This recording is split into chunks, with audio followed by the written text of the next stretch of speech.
अचलपूर नगरपालिकेच्या प्रशासनाने आज 1 जून रोजी शहराच्या मुख्य वर्दळीच्या ठिकाणी एक मोठी अतिक्रमण निर्मूलन मोहीम राबवली.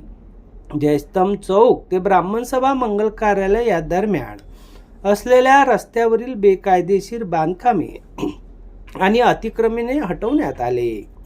परिसरातील नागरिकांनी या कारवाईवर समाधान व्यक्त केले असले तरी पुन्हा अतिक्रमण होऊ नये आणि हा रस्ता पूर्णतः मोकळा राहावा अशी मागणीही प्रामुख्याने केली. नाही असं काही नाही, आपण स्थानिक ते रहिवासी नाही आहेत ना, रहिवासी नसल्यामुळे आपण काढलेलं आहे. कशासाठी रुंदीकरण होत आहे की दुसरा काही? रस्त्यावर आले होते त्याच्यामुळे काढलेलं आहे आपण, रस्त्यापर्यंत आलेले आहे त्यामुळे काढले. किती दुकानांना नोटीस दिली होती?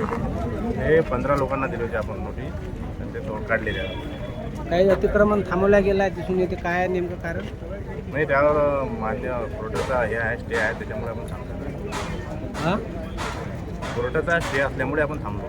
तिथं आधी नगरपालिकेत संडास बाथरूम होतं ना? हो, संड बाथरूम होतं, आपण नोटीस दिली होती, परंतु त्यांना स्टे भेटल्यामुळे आपण ते काढले थांबवले आहे. याच्यानंतर अतिक्रमण पुन्हा होणार नाही यासाठी काय उपाययोजना आहे? अतिक्रमण होणार नाही त्यावर तर आपलं प्रत्येक 15 दिवसानंतर 8 दिवसानंतर आपली मोहीम चालू राहणार आहे की रस्त्यावर अतिक्रमण होऊ नये त्यासाठी. शहरातील वाहतुकीची कोंडी फोडण्यासाठी आणि मुख्य मार्ग मोकळे करण्यासाठी नगरपालिकेने काही दिवसापूर्वी संबंधित अतिक्रमण धारकांना 15 ते 20 दिवस आधीच कायदेशीर नोटीस बजावल्या होत्या. नोटीसीची मुदत संपल्यानंतर आज 1 जून रोजी प्रत्यक्ष कारवाईला सुरुवात झाली. या मोहिमेचे नेतृत्व अचलपूर नगरपालिकेचे मुख्याधिकारी धीरज गोवाड यांनी केले.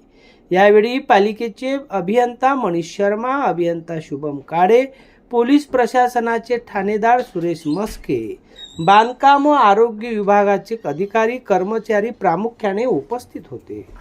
जयस्तंभ चौक येथील लाकूड बाजाराला लागून असलेल्या मुख्य मार्गावरील दुकानांनी रस्त्यावर केलेले अतिक्रमण पालिकेच्या पथकाने जेसीबीच्या साहाय्याने हटवले. मुख्य कारवाईनंतर हे पथक ब्राह्मण सभा मंगल कार्यालयाच्या परिसराकडे ओढले. नगरपालिकेच्या जागेवर असलेल्या शौचालय आणि बाथरूमच्या परिसरामध्ये दुकानदारांनी अतिक्रमण केले होते. पालिकेने या विरोधात नोटीस बजावली, मात्र संबंधित दुकान मालकांनी अचलपूर न्यायालयाचे न्यायाधीश देशपांडे यांच्या न्यायालयातून या जागेवर जैसे ते ठेवण्याचे आदेश आणले. त्यामुळे प्रशासनाला त्या विशिष्ट जागेवरील कारवाई तुर्तास थांबवावी लागली.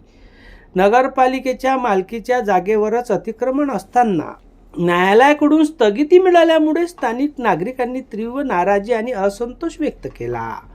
छत्रपती शिवाजी महाराज प्रभागातील या मुख्य मार्गावर झालेल्या कारवाईचे नागरिकांनी स्वागत केले, मात्र ही मोहीम केवळ आजपुरती मर्यादित न ठेवता ते सातत्याने सुरू राहावी अशी मागणी जोर धरत आहे. पुन्हा एकदा या ठिकाणी अतिक्रमण होऊ नये यासाठी नगरपालिकेने संबंधित ठिकाणी कायमस्वरूपी उपाययोजना कराव्यात, जेणेकरून रहदारी सुलभ होईल अशी अपेक्षाही यावेळी नागरिकांनी व्यक्त केली आहे.